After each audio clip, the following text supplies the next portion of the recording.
अस्सलाम वालेकुम दोस्तों, मैं आपको परफेक्ट वेब सॉल्यूशंस की तरफ से लारावेल 11 की इस वीडियो ट्यूटोरियल सीरीज़ के पार्ट 36 में खुशामदीद कहता हूँ।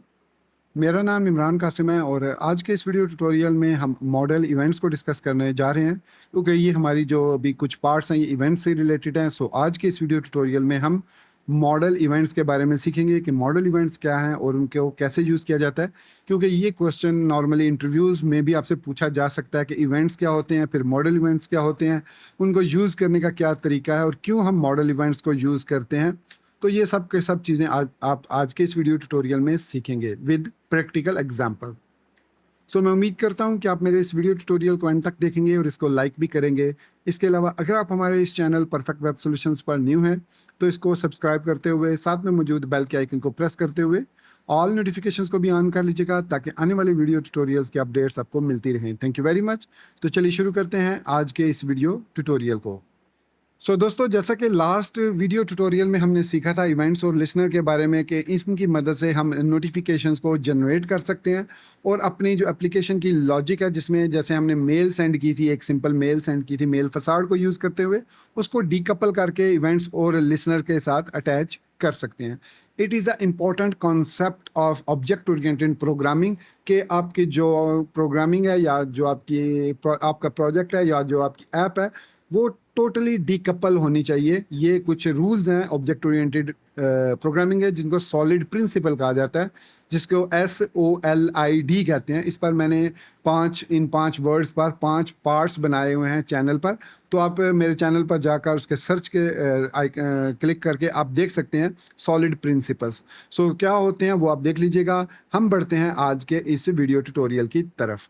सबसे पहले हम डॉक्यूमेंटेशन में जाएंगे, ताकि मैं आपको दिखा दूं कि मॉडल इवेंट्स क्या होते हैं और कैसे काम करते हैं। यहाँ पर डॉक्यूमेंटेशन में आएंगे और यहाँ से हम आएंगे एलोक्वेंट ORM में और यहाँ पर गेटिंग स्टार्टेड पर आएंगे। और यहाँ पर अगर मैं स्क्रॉल डाउन करूँ तो एक इवेंट्स का सेक्शन है हमारे पास।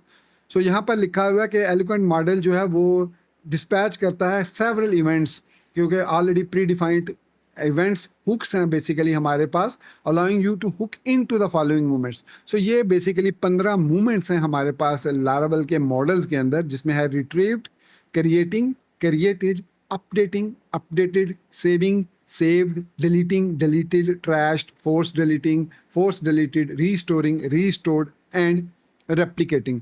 तकरीबन 15 हमारे पास हुक्स हैं या आप कह लें कि मूवमेंट्स हैं लारावेल के मॉडल्स के अंदर, जिनको हम यूज़ करते हुए इवेंट्स को डिस्पैच कर सकते हैं। मतलब अब हमें इवेंट्स को कंट्रोलर के अंदर लिखने की ज़रूरत नहीं है, क्योंकि लास्ट वीडियो ट्यूटोरियल में आपने देखा था कि पहले हमने मेल वाले फसाड को कन्वर्ट किया था इनटू लिसनर, और फिर एक इवेंट के नाम से एक फसाड को कॉल करके एक न्यू इवेंट हमने जो सेंड नोटिफिकेशन इवेंट था उसको यूज़ किया था और सेंड किया था यूज़र को, और फिर वो मेल का फीचर कॉल हुआ था। इसी तरीके से हम अब मॉडल इवेंट्स को यूज़ करते हुए इन चीज़ों को परफॉर्म कर सकते हैं। मॉडल इवेंट्स को यूज़ करने के आगे 2 तरीके हैं, और इनको क्यों यूज़ करना चाहिए वही चीज़ आ जाती है कि डिकपल योर लॉजिक। और चूंकि हमारे पास मूवमेंट्स हैं, लाइफ साइकिल हुक्स हैं मॉडल्स के अंदर, जिनको हम यूज़ करके किसी इवेंट को ट्रिगर कर सकते हैं, तो हमें उनको कंट्रोलर के अंदर बाउंड करने की ज़रूरत नहीं है। अब हम उनको मॉडल्स के साथ अटैच कर सकते हैं, और वो मॉडल कहीं से भी अगर वो क्रिएट होगा या अपडेट होगा तो ये इवेंट ट्रिगर हो जाएंगे। इसलिए इनको डिकपल करके मॉडल्स के साथ अटैच कर दिया गया, क्योंकि बेसिकली तो मकसद मॉडल्स का यही है, डाटाबेस की ट्रांजैक्शंस को कंप्लीट करना। ठीक है, तो यहाँ पर उसने एक एग्जांपल भी दिया कि अगर आप एक the creating and created event will dispatch, जब आप पहली दफ़ा मॉडल कोई सेव करेंगे, कोई न्यू रिकॉर्ड सेव करेंगे, तो क्रिएटिंग एंड क्रिएटेड हुक जो है वो एग्जीक्यूट होंगे, दोनों हुक्स एग्जीक्यूट होंगे। अब आप सोच रहे होंगे कि 2 हुक्स क्यों एग्जीक्यूट होंगे, तो इसका रीज़न ये है कि क्रिएटिंग होगी before saving data into the database. मैं टेबल के अंदर सेव करने से पहले क्रिएटिंग वाली हुक जो है वो जनरेट होगी, और उसके बाद क्रिएटेड वाली हुक जो है वो जनरेट होगी। ये 2 ऑप्शंस हैं हमारे पास। आप इनमें से जिसको भी यूज़ करना चाहें यूज़ कर सकते हैं। मोस्ट प्रेफरेबली हमेशा क्रिएटेड वाली हुक यूज़ की जाती है। इन हुक्स को बेसिकली 2 हिस्सों में डिवाइड किया जाता है। एक को कहा जाता है एंडिंग विद ING या ING हुक्स कह सकते हैं आप उनको, या ING मूवमेंट्स कह सकते हैं मॉडल इवेंट्स के लिए, और दूसरी है ED मूवमेंट्स। यानी हर एक जो हुक है या जो इवेंट है या जो लाइफ साइकिल हुक है वो एंड हो रही है एक ईडी के साथ और एक आईएनजी के साथ। तो इनको आईएनजी हुक्स भी कहते हैं और ईडी हुक्स भी कहते हैं। मतलब ये वाली आईएनजी हुक है और ये वाली ईडी हुक है। सो ईडी हुक्स हमेशा ट्रांजैक्शन होने के बाद एग्जीक्यूट होती हैं और आईएनजी वाली हुक्स ट्रांजैक्शन स्टार्ट होते ही एग्जीक्यूट हो जाती हैं। सो ये दो डिफरेंस हैं। अब हम देखते हैं कि इन हुक्स को किन किन तरीकों से यूज़ कर सकते हैं इन ओवर प्रोजेक्ट। सो इनको यूज़ करने के दो तरीके हैं, एक है प्रॉपर्टी मेथड और दूसरा है मेथड ओवरलोडिंग। मतलब एक मेथड को ओवरलोड करना है या आप एक प्रॉपर्टी वाला एक प्रॉपर्टी को यूज़ करते हुए भी आप इनको इस्तेमाल कर सकते हैं। सो एक मैं हुक का आपको बता देता हूँ जो कि है क्रिएटेड, क्योंकि अगर मैं सबका बताने बैठ गया तो ये वीडियो काफ़ी लेंथी हो जाएगी। सो फिलहाल मैं आपको क्रिएटेड हुक का बताऊँगा कैसे यूज़ होती है, उसके बाद आप बाकी हुक्स को खुद से यूज़ कीजिए। अगर आपको कोई इशू आता है तो आप मुझसे कॉन्टैक्ट करके पूछ सकते हैं। सो चलिए अब VS कोड में चलते हैं और अपने इन हुक को प्रैक्टिकली परफॉर्म करके देखते हैं। सो यहाँ पर मैं अपने VS कोड में आ चुका हूँ और हमारा प्रोजेक्ट जो है वो लोकल होस्ट पे रन भी हो रहा है। और यहाँ पर आप देखें तो हमारे पास ऑथ कंट्रोलर और मॉडल यूज़र दोनों ओपन है।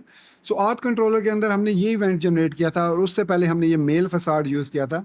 अब इसी मेल फसाड को हम यूज़ कर रहे हैं लिसनर के अंदर यूजिंग सेंड नोटिफिकेशन इवेंट।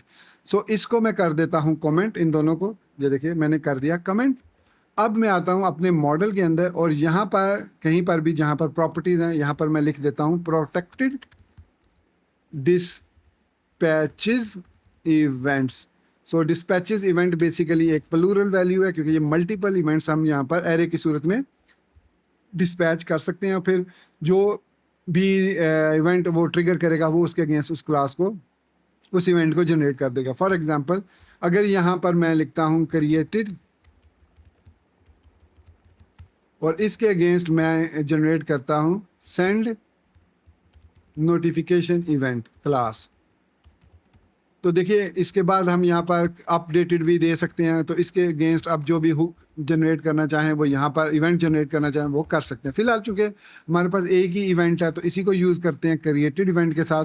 और डिस्पैचेस इवेंट जो है ये हमारे पास एक प्रॉपर्टी है जो कि है ये देख सकते हैं एक प्रोटेक्टेड प्रॉपर्टी है in app models user dispatches event. So जो ऐप मॉडल यूज़र के अंदर इसको हमने ऐड कर दिया है। प्रोटेक्टेड का मतलब है कि ये हमें यहाँ से अथेंटिकेटेबल या मस्ट अथेंटिकेटेबल के अंदर ऑथ यूज़र के अंदर से ये मिल जाएगी।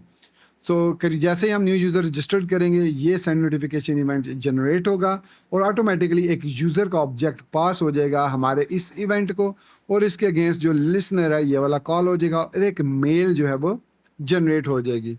तो यहाँ से वो मेल जो है वो यूज़र को सेंड हो जाएगी।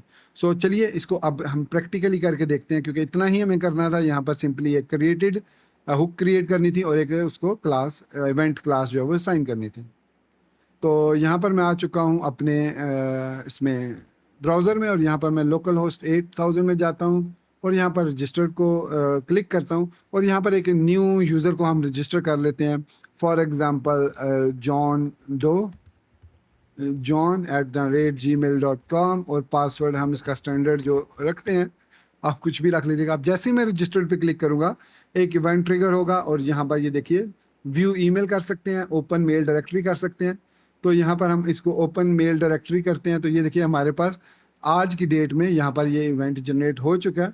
इसको आप इस तरीके से भी कर सकते हैं और यहाँ पर मैं व्यू ईमेल करूँगा तो हमारा जो डिफ़ॉल्ट ईमेल क्लाइंट है जो कि ये वाला है इसके अंदर यहाँ पर हमारे पास ये ईमेल जो है वो ओपन होके सामने आ जाएगी। ये देखिए ये हमारे पास ईमेल आ चुकी है और देखिए welcome John Doe, your account has been successfully registered with email john@gmail.com। सो ये इसका एक तरीका है यूज़ करने का। और जो दूसरा तरीका है वो इसको आप कमेंट कर लीजिए। इसको मैं कमेंट कर देता हूँ और यहाँ पर कॉस्ट मेथड के बाद मैं यहाँ पर प्रोटेक्टेड और स्टैटिक फंक्शन बूटेड को कॉल कर लेते हैं। ये वाला जो है प्रोटेक्टेड की स्पेलिंग गलत है, अब ठीक है। और यहाँ पर अगर मैं आता हूँ लारावेल की डॉक्यूमेंटेशन में तो यहाँ पर स्क्रॉल डाउन करें तो ये एक तरीका उसने बताया और दूसरा तरीका है ये वाला प्रोटेक्टेड स्टैटिक फंक्शन बूटेड और ये कुछ भी रिटर्न नहीं करता तो इसको हम वाइड कह देते हैं। मतलब ये वाइड है, कुछ भी रिटर्न नहीं कर रहा। और इसके अंदर हम स्टैटिक मेथड को कॉल करेंगे और उसके अगेंस्ट जो भी हुक है, जैसे क्रिएटेड हुक है, क्रिएटेड या क्रिएटिंग जो भी हुक है, उस मेथड को कॉल करेंगे, ये देखिए, और उसके अंदर एक फंक्शन पास करेंगे, एफ एन यूज़ कर लेते हैं, और इसके अंदर हम यूज़र मॉडल पास कर देते हैं, और फिर सिंपली इसके अगेंस्ट हम इवेंट को जनरेट करेंगे जैसे हम पहले कर रहे थे। सो सेंड नोटिफिकेशन, और इसके अंदर हम यूज़र को पास कर देंगे एंड दैट्स इट। अब मैंने एफ एन मेथड को यूज़ किया, जबकि लारावेल में यहाँ पर स्टैंडर्ड मेथड है फंक्शन, उसको यूज़ किया जा रहा है। तो एफ एन एक न्यू वे है जिसमें आप सिंगल, अगर आपके पास सिंगल लाइन कोई कोड है तो आप फिर एफ एन को यूज़ कर सकते हैं, जो कि शॉर्ट नोटिफिकेशन है फॉर फंक्शन, और इसको लम्डा फंक्शन भी कह सकते हैं, ठीक है। सो अब हम इसको अगेन एक न्यू यूज़र क्रिएट करते हैं। तो मेक श्योर कीजिएगा कि ये तो डिसेबल्ड है, इसके अलावा ऑथ कंट्रोलर के अंदर भी ये डिसेबल्ड है। अब हम इसको दोबारा से एक न्यू यूज़र को रजिस्टर करते हैं, तो इसको कह देते हैं जेन डो, और इसका ईमेल jane@gmail.com, पासवर्ड वही स्टैंडर्ड। और जैसे ही अब मैं रजिस्टर पे क्लिक करूँगा, अगेन एक इवेंट जनरेट हुआ और ईव्यू ईमेल का फीचर हमारे पास आ गया, और यहाँ पर आप देख सकते हैं, welcome Jane Doe, your account has been successfully registered with jane@gmail.com। सो इस तरीके से हम जो है वो इन इवेंट्स को अब यूज़ कर सकते हैं as an hook inside over model directly. चाहे तो आप इस मेथड को यूज़ कर लीजिए, बूटेड मेथड को, सॉरी, यहाँ से बूटेड मेथड को, ये वाला तरीका यूज़ कर लीजिए। तो यहाँ पर फिर आपको इनको फंक्शंस को कॉल करना होगा, या फिर आप इसको अलग से यूज़ कर सकते हैं। इसका एक अलग से भी एक तरीका है यूज़ करने का, जिनको हम कहते हैं ऑब्जर्वर्स। सो ऑब्जर्वर्स हमारा नेक्स्ट वीडियो ट्यूटोरियल होगा, जो कि इवेंट्स के साथ ही, मॉडल इवेंट्स के साथ ही इसका हिस्सा है। तो देखेंगे कि ऑब्जर्वर्स क्या होते हैं और कैसे हमको यूज़ करते हैं। तो मैं उम्मीद करता हूँ कि फ़िलहाल आपको ये जो मॉडल इवेंट्स का कॉन्सेप्ट है और जो हुक्स हैं वो आपको समझ आ गई होंगी। अगर स्टिल कोई कन्फ्यूजन हो तो आप इसी वीडियो के कमेंट सेक्शन में मुझसे पूछ सकते हैं, या फिर आप हमारा सोशल मीडिया नेटवर्क भी ज्वाइन कर सकते हैं। सो दोस्तों, ये था हमारा आज का लारावेल का वीडियो ट्यूटोरियल, जिसमें हमने मॉडल इवेंट्स के बारे में सीखा। तो मैं उम्मीद करता हूँ कि आपको मेरा ये वीडियो ट्यूटोरियल पसंद आया होगा, और आप ऑलरेडी इसको लाइक कर चुके होंगे, और चैनल पर नए होने की सूरत में इसको सब्सक्राइब करते हुए बेल के आइकन को प्रेस करते हुए ऑल नोटिफिकेशंस भी ऑन कर चुके होंगे। सो इसी बात के साथ मुझे इजाज़त दीजिए, मिलते हैं नेक्स्ट वीडियो ट्यूटोरियल में। Till then, thank you very much for watching this video tutorial. Take care, goodbye and अल्लाह हाफिज़।